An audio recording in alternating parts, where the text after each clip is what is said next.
Suspense. Tonight, bring you Mr. Phil Silvers in The Swift Rise of Eddie Albright, a suspense play produced, edited, and directed by William Spears.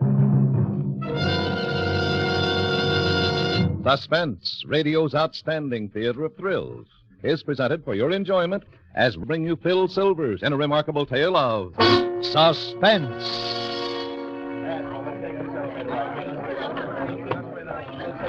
Up, car, please. Good morning, Mr. Griffin. Good morning. Get back in the car, please. Well, good morning, Miss Wainwright. Hello, Eddie. Morning, Miss Kittredge. Take it away, Eddie. That's all, please. Watch the doors, please. Two, please. Hurry.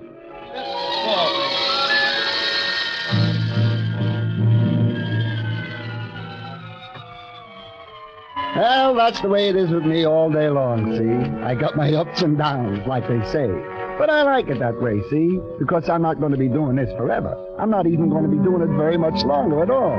Because I got a job as an assistant to Mr. Garvey, the building manager. And the way I handle my car and my customers, I'm going to be a cinch to get it. In fact, I am so much a cinch that I have told Millie that that's what I am already. Millie is the manicurist at the elite barber shop down on Lexington. And 3-4 times a week on my off hour, I jump out of my uniform and into my street clothes and go down there and get a manicure. I sort of got Millie staked out, see? And that's where I am on this day when all this happened. Down there getting a manicure from Millie. That you got real nice hands, though, Mr. Albright.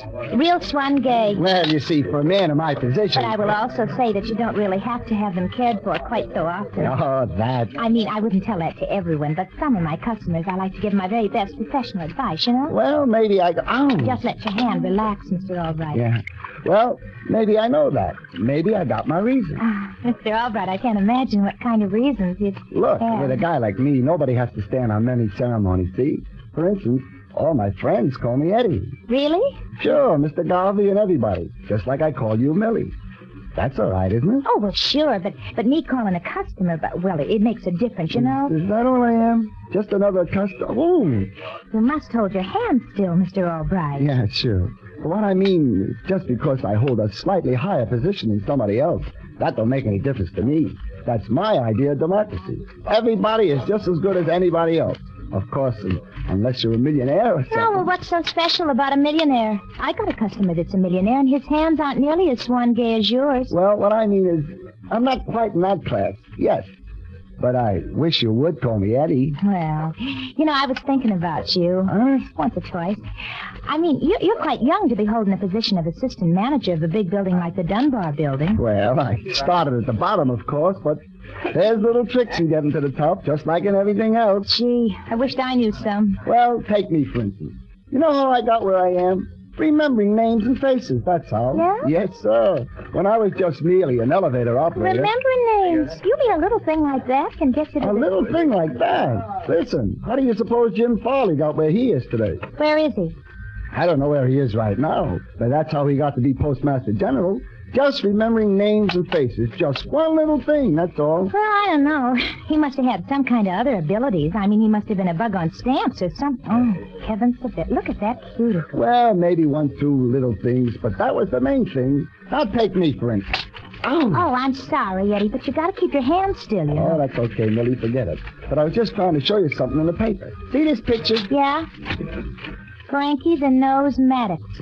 Former New York gangster who escaped from Atlanta 6 months ago, believed to be in city. Oh, sure, I saw that this morning. Yeah, so did I. And when I saw it, I said to myself, Eddie Albright, you've seen this guy somewhere before. And just like that, I remembered. Oh, well, I bet I could remember an ugly mug like that. Yeah, but suppose you only seen him 3-4 times, and it was 2-3 years ago. And he was always with a whole lot of other people.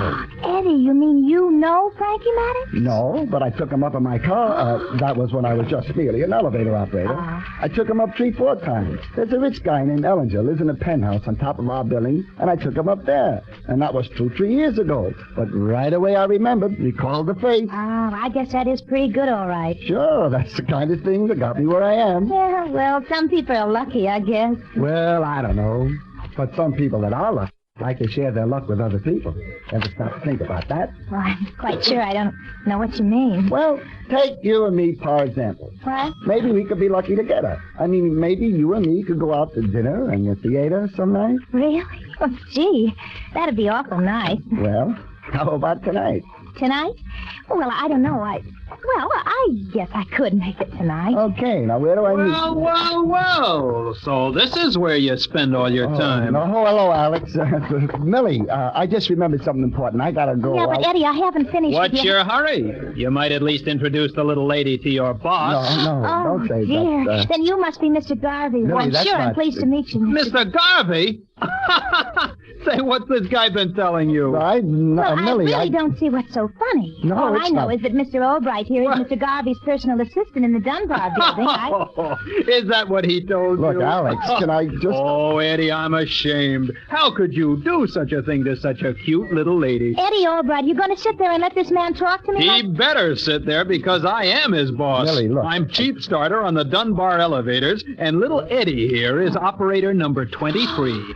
Eddie. And when I say go, he goes. And when I say stay, he stays. Millie, no. Look, Millie, I gotta go, I but... haven't finished your hand, Mr. Albright. Oh, Millie, let's not be bitter.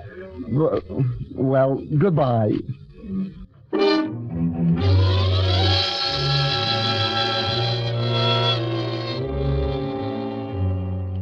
Well, you can imagine how that made me feel. I felt lower than the third baseman. And what made it worse, it was all true, what I told Millie. All except the little part about being Mr. Garvey's assistant. But I did remember faces. I was going to get to the top. I was there already, practically. But all I could think of was how I could get even with that starter, that Alex Henderson, without having him fire me. And pretty soon he came back, and I just didn't speak to him. I didn't even look at him. But I could see him grinning all over that ugly puss of his every time he looks at me. And then I see him looking serious and going over to talk to some guys that just came in that I recognize as plainclothes did. And then they separate and sort of hang around the lobby trying to look as though they aren't there. And I figure I'll bide my time to get to that, Alex. So pretty soon I mosey over to where he is. Well, if it isn't Mr. Albright. Okay, you had your fun. What are all the dicks doing in the lobby? Well, now, I wouldn't tell everyone, but of course an important man like you... Oh, lay off, can't you? What's going on? They had a tip Frankie Maddox was heading for this building. Frankie Maddox. Yeah. Friend of yours? Well, I know what he looks like. I took him up to the penthouse 3-4 times, 2-3 years ago. I never forget. Yeah? Who was with him, General MacArthur? Now, look, I'm not kidding. I'd remember him any place. Well, why don't you just go over and speak to the lieutenant over there? Okay, I will. Get back on your car. But, Alex... Get back on your... Well, look who's coming in the door. Our girlfriend. Our girlfriend. Oh, listen, Alex, I can take just... How do you do, Miss O'Malley? Oh, well, I'm quite well, thank you, Mr. Henderson. Hello, Millie. I wonder if you could have one of your boys take me up to the penthouse. We got a call at the shop a little while ago from Mr. Ellinger. He wanted a manicurist sent up. Why, sure, Miss O'Malley. The last car there. Thank you very kindly, Mr. Henderson. Eddie, take the young lady up to the penthouse. Right away. Look sharp.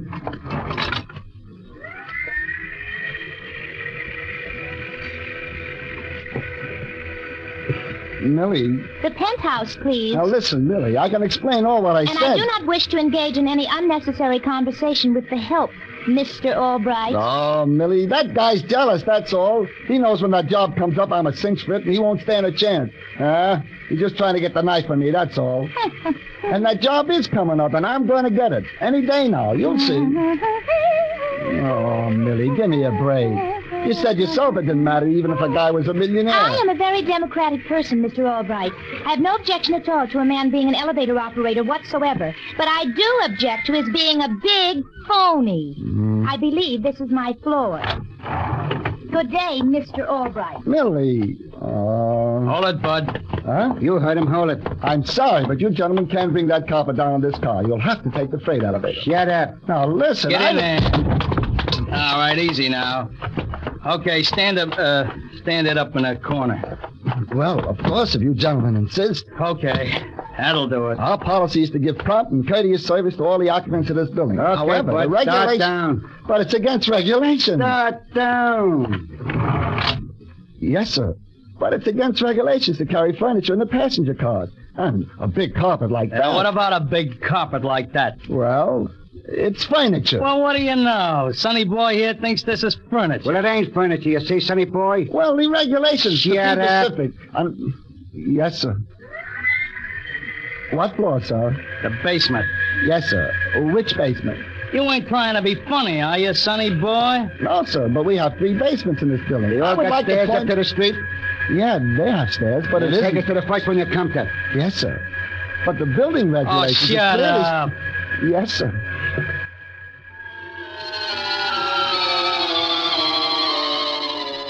Well, like I say, we believe in giving prompt and courteous service. So I wasn't going to argue with anybody, particularly anybody as big and tough as these 2 guys look.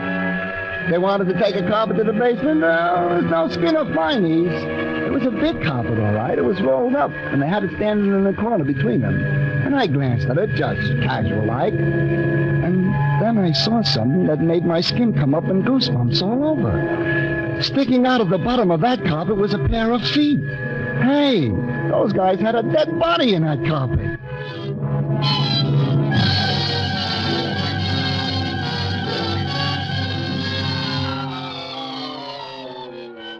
For Suspense, Phil Silvers in The Swift Rise of Eddie Albright.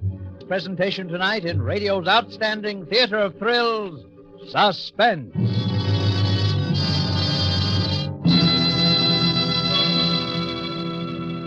Between the acts of Suspense.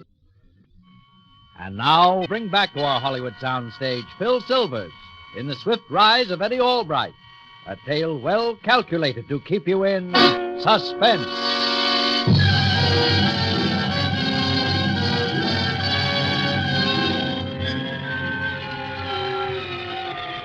Well, when I saw those 2 tough guys had a body rolled up in that carpet, I just stood there at the controls of my car and tried to keep my knees from knocking until we got down to the first basement. Is this the basement? Huh? I say, is this the basement? Oh, yes, sir. Okay. All right. Let's lift it easy. All right. Can I help you? No, Take it never easy. mind. No. You got it? Oh, okay. Set it down. All right, sonny boy. You can beat it. Yes, sir. And, listen, bud. Yes, sir? If I was you, I'd forget I ever seen this, carpet. Understand? Yes, sir. What carpet?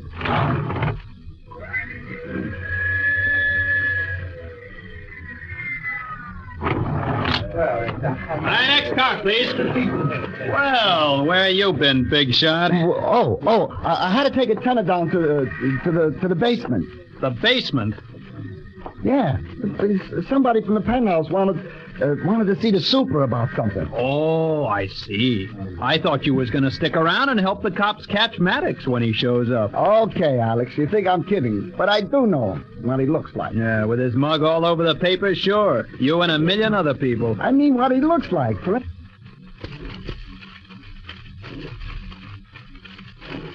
instance, I remember he's a medium-sized, small guy, about my size. Oh, a shrimp. All right, but you wait. If that guy comes into this building, I'll spot him, and I'll... All right, everybody, all right. Just stand right where you are, please. That's the lieutenant. It must be Maddox. Maddox? Now, there's no danger, folks, no danger. We're just trying to locate somebody. Say, I gotta go. You stay here. I just remembered a party up on the 15th floor. You stay.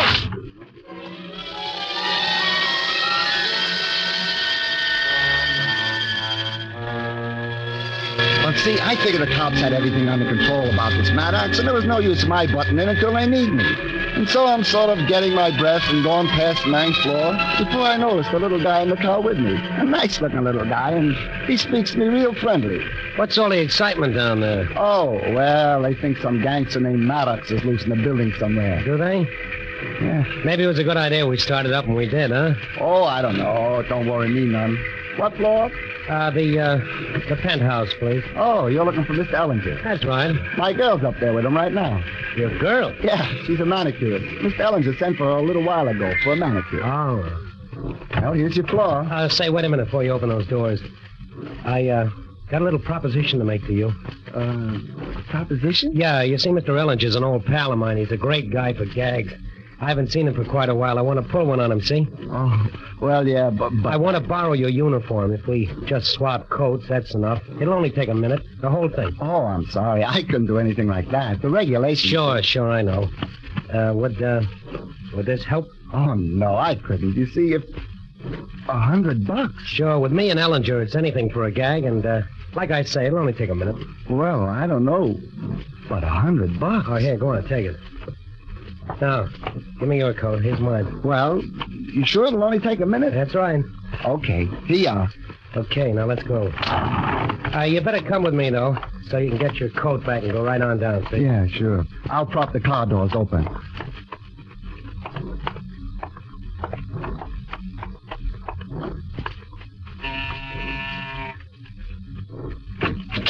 I'm sorry. Millie. Eddie Albright, for heaven's sake, now what? Who is she? Oh, that's that's Millie that I told you about. Oh, where's Ellinger? Well, I'm sure I don't know, and I've been waiting quite a while, and if I have to wait much longer... You sure he's not home? Well, I should be. And if I have to wait much longer, I'm simply going to have to charge him the full rate anyway. And if you're a friend of his, I wish you'd Yeah, tell him. sure. I'll fix it for you. We'll come in and wait. As for you, Mr. Albright, of course it's no business of mine. But if you want to throw away your job and your whole career... I got my reasons, Come on. Millie. Well, Yeah, but you said it would only take a minute. Come on. There's another 100 in it for you when you get your coat back. $100?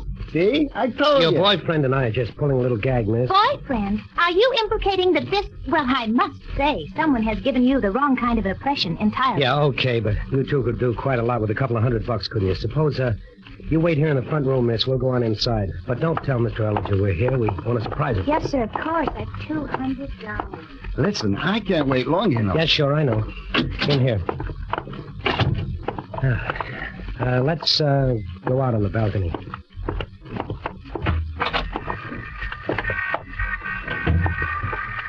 It's nice up here. Yeah, I always wanted a penthouse.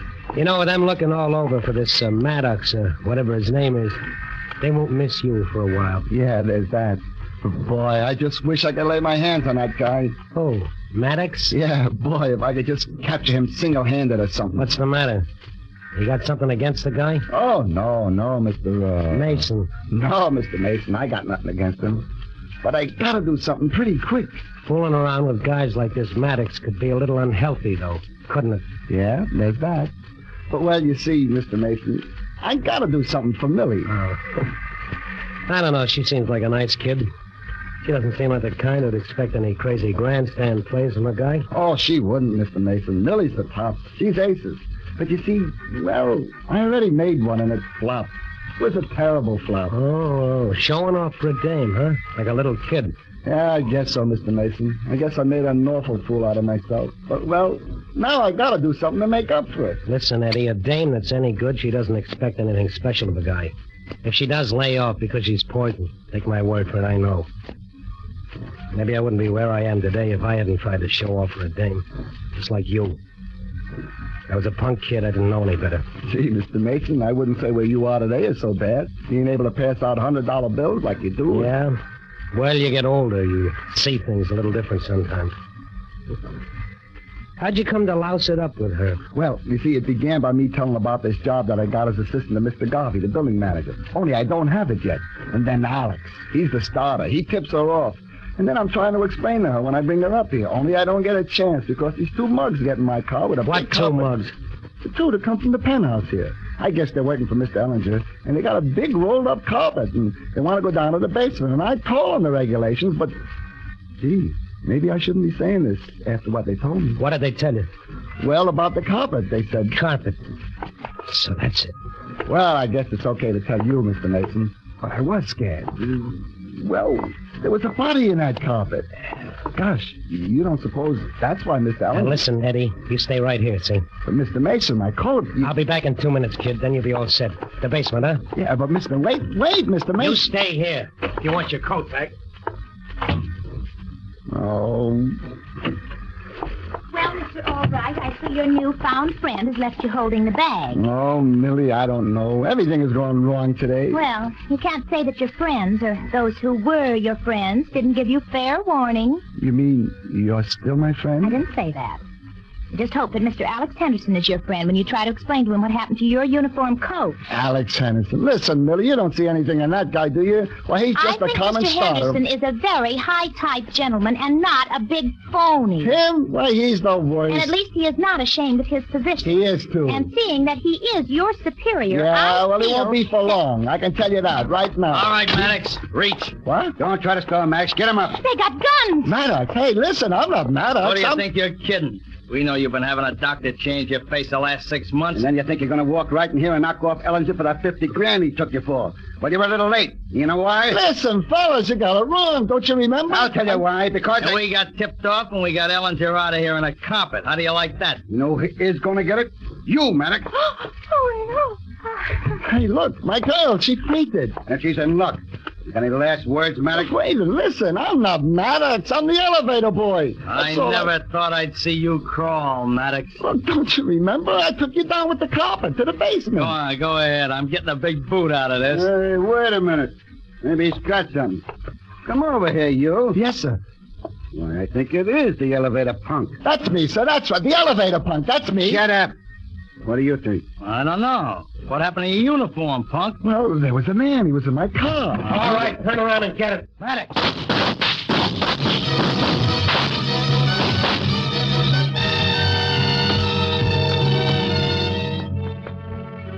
What happened those next few minutes, I'll never know. I was down on the floor until the shooting stopped, and then it was awful still. And I opened one eye and looked around, and Mr. Mason, only he was Maddox, I recognized him. And the two mugs were lying on the floor, and they weren't moving either. And then I saw Millie lying there, too, and I rushed over to her. And I took her in my arms, and then she opened her eyes, so I knew she was all right. So I rushed back to Mr. Maddox to see if I could help him. And the county, he was nice to me, whatever he was. But he was dead all right, I guess. And I took the gun out of his hand, and then all of a sudden the room was full of people, cops and Alex Henderson, and even Mr. Garvey. They were all crowding around me, and everybody was saying something different. It's Maddox, all right, Chief. He's got identification. What happened here? Is that the missing operator, Henderson? That's right, Mr. Garvey. Who's the girl? My officer. He's got a gun in his hand. Give me that, son. Yes, sir. Well, say, son, you must have been mixed up in this little party yourself, huh? Where'd you get the gun? Well, Lieutenant... It's Maddox's gun, isn't it? That's right, Chief. That's what must have happened. Maddox gunned the two hoods, and then the kid jumped him. Yeah? Well, that took a lot of courage, son. Is that what happened? Well, sir, Go ahead, Eddie. Speak up. Don't be afraid. Oh, no, Mr. Garvey. I'm not afraid. I'm Just perfectly... tell us what happened, son. Well, what happened? Yes, sir. That's what happened, all right. What you said. Mr. Maddox made me come in here and change clothes with him. And then those two came in, and Maddox shot them. And then, well, I just sort of overpowered him, and the gun went off, and he was killed. I know guys on the force wouldn't have dared do that. Eddie, Did she see it? I fainted. Well, say, young man, you certainly are to be congratulated. Thanks, Mr. Garvey. Yes, sir. You're the type of man we need on the Dunbar building staff, which reminds me. There's a position as my personal assistant coming open. I think you could fill it. Come and talk to me about it in the morning. Oh, yes, sir, Mr. Garvey. Oh, Eddie. Hey, Chief. Yeah? Look, Maddox. He's alive. So he is. Yeah. He can talk. He can talk? How about it, Maddox? Is that what happened? What, happened? The kid here says you gunned the other two, and he overpowered you, and you got it in the struggle for the gun. Is that what happened? The kid there overpowered me? Oh. Yeah, sure. The kid just overpowered me. He's gone. Gosh.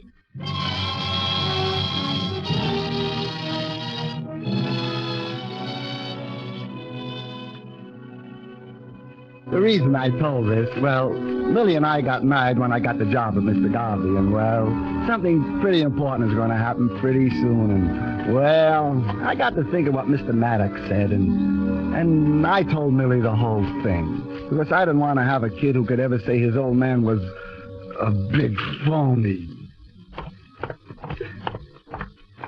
Hello, Eddie. Good morning, Mr. Albright. Alex? Car 3, sir?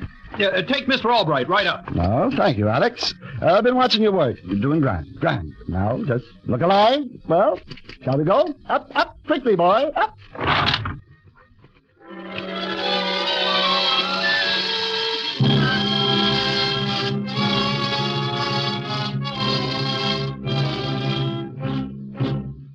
Suspense. This is Truman Bradley bringing back to our microphone the star of tonight's suspense play, Phil Silvers. Well, Phil, as a screen comedian, your usual job is to keep people in stitches rather than in suspense. Tell me, how did you like the change tonight? Truman, believe me, it's a lot easier to make people scared than it is to make them smile. Well, would a top-flight comedian like yourself object to a tip on how to make folks smile? Hey, the last time I got a good tip was when a guy mistook me for a waiter. But go on ahead. Old Silvers needs a little polish. By Judge, that's a good one. Polish, did you get it, Bob? And may I add a credit? Phil Silvers is currently being seen in his living room. Thank you. You've been devoted. Tonight's suspense play was written by Roy Grandy and Robert Richards. Next Thursday, same time, Suspense. Produced and directed by William Spear.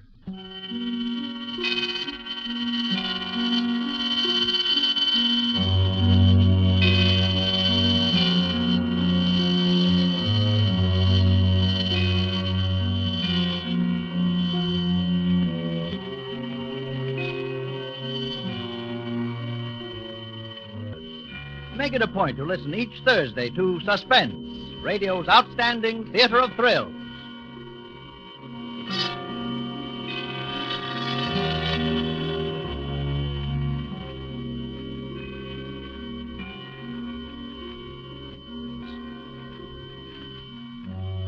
This is CBS, the Columbia Broadcasting System.